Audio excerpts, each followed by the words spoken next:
Here's the ensuing kick. Schuster, one of his shorter kicks, but we get very good coverage here. Cedric Wilcox. Nice sideline picture there of Cedric Wilcox making the tackle for no good. That puts him in bad field position, stops him right there. Then, of course, first play, Brian Allen, Gerard Jefferson, and James Brooks makes a stop on the run. Here's the rollout. Their quarterback made some things happen with the rollout.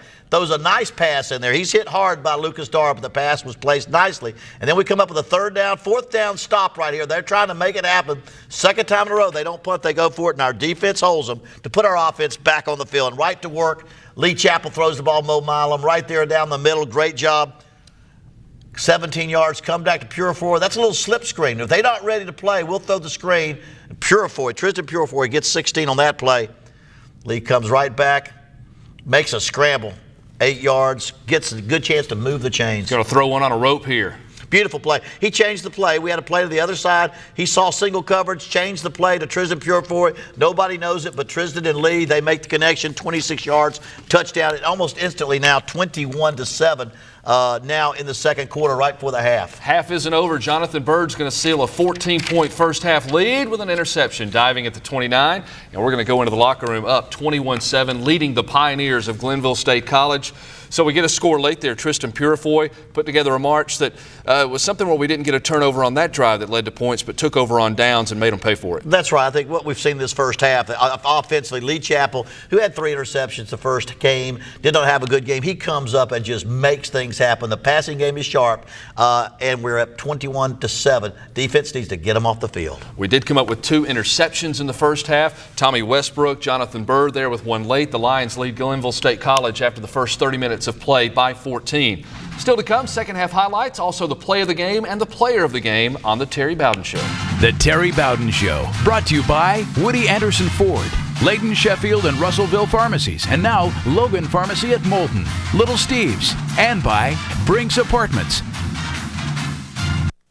Hey, this is Bobby White with Woody Anderson Ford. Check out our team's lineup anytime at WoodyAndersonFord.com. There's the quick to the outside Ford Mustang, or the tough all-purpose power of F-150. For the passing game, we've got the all-new Ford Fiesta, passing the pumps at up to 41 miles per gallon. And everybody's All-American, the award-winning Ford Fusions. We're proud supporters of UNA football. Come see us at Woody Anderson Ford. More for less, period. These days, there's still a need for genuine personal relationships, especially when it comes to your pharmacy. Sheffield, Layton, and Russellville pharmacies are still locally owned and independent, the way you like it. From the time you walk through the front door, you just feel that family atmosphere. Plus, they provide fast, easy, and extra-friendly service every time. Rodney Logan and his staff have everything you need when you need it, and they also specialize in topical compounding medication, mixed on-site. Sheffield, Layton, and Russellville pharmacies. Great customer service at all 3 locations. Lion Pride is a tradition here in the Shoals, and especially at Little Steve's. Our second-generation family-owned business has 4 locations in Florence and Muscle Shoals to serve you. We support UNA because UNA supports us. You'll never know who you'll find shopping at Little Steve's, and you'll never know who can help you out. Little Steve's, where UNA shops. Hey Terry, this is a heck of a place to shop. You're daggone right about that.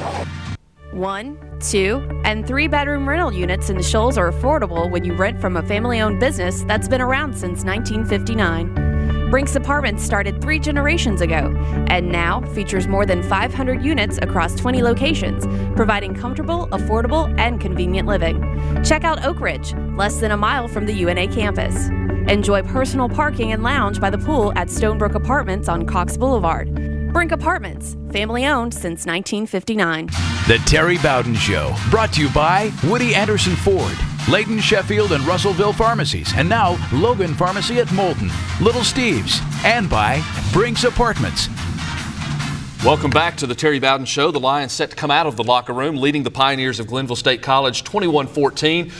Coach, as far as halftime adjustments, you wanted to get the defense off the field more and start seeing more offensive productions, and we're going to see that. Who's going to be on fire? Who's going to come out and score points, get them off the field? And I think we come back and score right there with our first drive. We deferred with the kickoff when we won the toss, and we take the toss and do exactly what we needed to do. Let's get to the tape, show you the highlights. We're going to put together a 75-yard, 11-play drive Wes Holland returns the kick 7 yards up to the 25. That's where we set up, and then Mo Milam's going to haul in a catch. Well, this is like a Lee Chapel show. Mo Milam catching the first of about 8 or 9 passes in this drive. He'll come right back to Darnell Jackson. You'll see him make the catch right there. It's been nice to have Darnell back. He's playing along with Jason Smith. Give us a great talent at that possession. There's the run by Wes Holland, makes about 3 or 4 yards, but right back a couple of passes. I mentioned Darnell, his teammate at that position, Jason Smith, makes a nice move after the catch, comes right back. We find Jason Smith again opening a great catch right there, tightly contested.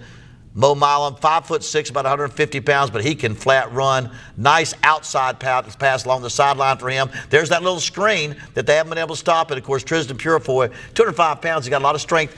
Look at the screen. There's Ivy catching the ball. Ivy did not touch the ball but one time. That's our mistake in running the game. 2 passes he caught. Both of them he put in the end zone for scores. So we've got to get the ball in his hands.